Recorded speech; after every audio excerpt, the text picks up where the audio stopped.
Makuru atugeraho none biravuga ko FARDC na Wazalendo bo bari kugenzura grupoma ya Kibabi, Nyamaboko ya kabiri, Ufamando, Kambure, Nyaripe, Ruindi, ndetse kandi FARDC ndetse Wazalendo barimo baragenzura kandi ibice bine muri bitandatu bigize grupoma ya Mufunyi Kibabi, ari byo Karoba, Mukumbiriri, Muho na Rutingita. Ibi bice byose maze kuvuga ruguru rero byari byaramaze kwigarurira n'abarwanyi ba M23, ariko kugeza magingo amakuru atugeraho aratubwira ko ibyo bice byose maze kuvuga ruguru birimo kugenzurwa n'ingabo za FARDC ndetse n'abarwanyi ba Wazalendo. Kugeza magingo ya rero birasa nayo intambara yongeye kubura umutwe, birakaze cyane kuko kuva mu gitondo cyo kuri uyu wa gatanu ubwo nejo hashize haramutse imirwano ikomeye cyane hagati ya M23 n'ingabo za leta ya Kongo zifatanyije na Wazalendo ndetse n'ingabo z'u Burundi mu duce tumwe na tumwe twegereye Rubaya. Aha rero ni muri teritwari ya Masisi. No kuvuga ngo ku munsi w'ejo amagara yatererwaga hejuru, buri wese agasamaye kuko imirwano yazindutse imeze nabi cyane muri utu duce. Imirwano ikaba ikomeje kubera mu duce twa Kinigi na Kavuta duherereye mu birometero nka 30 mu burengerazuba bwa santere ya Rubaya. Iyi santere ya Rubaya ikabizwi cyane kubera ubucukuzi bw'amabuye y'agaciro ndetse arimo na za korota. Kuva ejo kwa gatanu mu gitondo rero abasirikare ba FARDC na Wazalendo bamanutse hafi ya bose muri utu duce twa grupoma ya Kibabi, Nyamaboko, Ufamando, Kambure, Ruindi, harimo ndetse na Karoba, Bukumbiriri, Muho na Rutingita. Aho hose rero bakaba ari kugenzurwa n'aba barwanyi ba Wazalendo na FARDC. Rero abasirikare hafi ya bose bakaba babamanuye kugira ngo babashe kurinda aka gace bamaze kongera kwigarurira. Nubwo ku munsi w'ejo kwa gatanu mu gitondo aribwo amasasu yari ari kuvuza ubuhuhariya muri toya duce nakomeje kugenda mvuza ruguru, bitavuze ko n'aka kanya batarimo kurwana hagati ya M23 ndetse na Wazalendo n'ingabo za FARDC bari gukozanyaho cyane, ndetse maginga ya n'ubundi amasasu akaba akomeje kuvuza ubuhuha. Ari niyo mpamvu nje gukora iyi nkuru kugira ngo mbabwire aho bigeze. Akaba ari niyo mpamvu rero abaturage babarirwa mu bihumbi n'ibihumbi bo bakomeje guhunga utwabo bitewe n'uko intambara ikomeje kugenda ivuza ubuhuha muri toya duce twose nakomeje kugenda mbabwira. Ndetse yewe umwe mu batuye muri ibyo bice yabwiye BBC ko abantu ibihumbi n'ibihumbi bamaze guhunga utwo duce twose,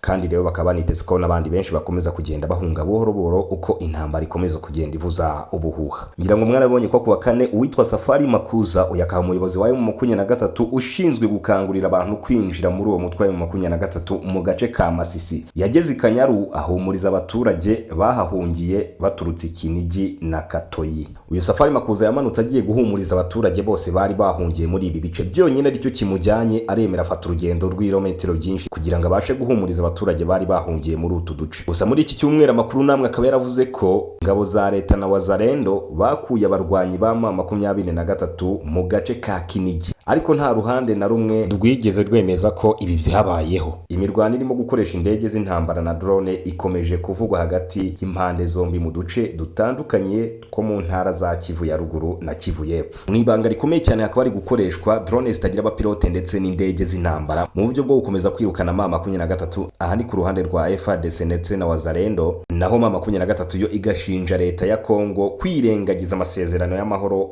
bagiranye no gukomeza gutoteza abavuga ikinyarwanda muri icyo gihugu. Ingabo za leta zikaba zikomeje kugenda zitoteza abavuga ikinyarwanda, naho M23 reka mfata akanya mbibarize n'ibijwi ryanjye ririmo kubageraho neza 5/5. Muraza kunyihanganira, ntabwo meze neza, ariko nubwo ntameze neza ntabwo nabura kubagezaho amakuru. Murabizi ko ari ibintu twasezeranye ko uko byagenda kose mba ngomba kubagezaho amakuru abagezweho 5/5. Turabizi twarabisezeranye kandi ntabwo narenga kwisezerano. Cyo nkomeza kukwisabira rero nanone n'ukuza kwikandira kuri subscribe ukadushyigikira ugakora no kuri like ndetse ukanasharinga iyi video. Ikindi kandi mu minsi mike cyane ndababwira ko tugiye kuzafungura nimero ya WhatsApp ya groupe yacu ku buryo tuzajya duhahurira, hanyuma rero tugahita tubasharinga amakuru yose agezweho kugira ngo muhite musimbukiraho muyarebe. Nibyo bizoroha cyane. Ubwo nanone muraza kumbwira uko mwakiri icyo gitekerezo muri comment zacu. Icyo bakomeza kumenya nuko n'ubundi intambara yo ikomeje kugenda ivuza ubuhuha muri ibice byose nakomeje kugenda mvuga ruguru, ari nako abasirikare bakomeje kugenda bapfa, cyane cyane abasirikare b'ingabo z'u Burundi. Ntago biri buze koroha be na gato muri ibi bice biri kugenzurwa na Wazalendo, kuko M23 guhera ku muto kugeza ku mukuru ntago bari kwifuza ko ibi bice bikomeza kugenzurwa na Wazalendo. Bararwana kugira ngo bongere bahisubize, maze izi ngabo za Wazalendo ndetse na FARDC bakwirwa imishwaro. Ariko sinzi niba muri kumva neza gukwirwa imishwaro ibyo ari byo, n'ukwirukanka ugata ibyawe byose ukiruka ugasubira inyuma. M23 yo rero irifuza ko Wazalendo na FARDC muri ibi bice bamaze gufata babona basubira inyuma birukanka bataye ibikoresho byabo maze bakagenda kibuno mpamaguru. Ariko urugamba rukomeje kugenda rurushaho gukarana, nako amasasa ari gukomeza agenda avuza ubuhuha buri kanya asohoka. Abaturiye biriya bice rwose bakomeje kugenda bavuga ko amasasa ari kugenda avuga cyane, ndetse benshi bakanagira ubwoba bagata ibyabo bakiruka bagahunga kugira ngo bakomeze kugenda barengera amagara yabo. Nubwo intambara ikomeje kugenda izamura umutwe ku ruhande rwa M23, nubwo intambara ikomeje kugenda izamura umutwe ku ruhande rwa M23 ndetse n'izi ngabo za FARDC na Wazalendo n'u Burundi,